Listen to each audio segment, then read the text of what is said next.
सैया लगी जाई चैत के घाम हो जाई हमार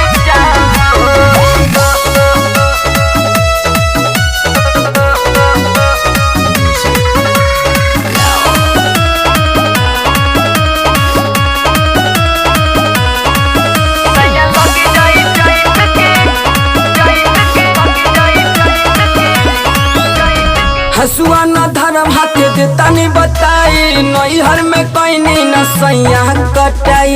ए जान सुनो ना, हसुआ न धर्म हाथे देता नहीं बताई नैहर में कैनी न सैया कटाई। पहले बानी बचपन से आराम हो सैया लगी जाई चैत के घाम हो कल हो जाई हमार जाम हो। सैया लगी जाई चैत के घाम हो कल हो जाई हमार जाम हो।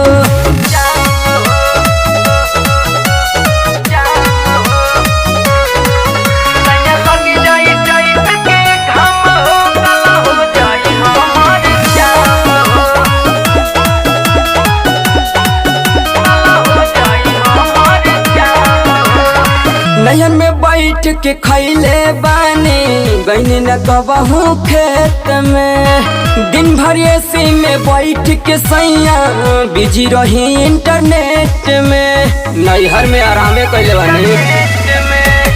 नयन में बैठ के खैले बानी गईनी न कबहू खेत में दिन भर एसी में बैठ के राजा बिजी रही इंटरनेट में।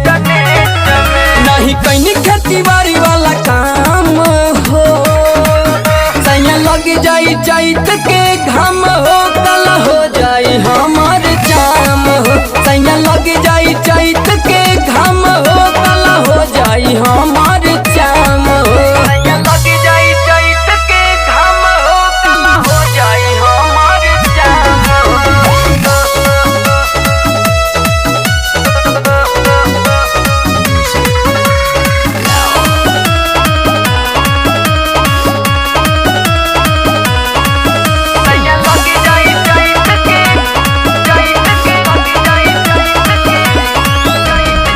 दादा दुर्गे सचिन बतिया के मानी होई न हमसे कटनिया हो बुझी परेशानी राजा हमारा हो दिल के बानी नया नो हर कनिया हो।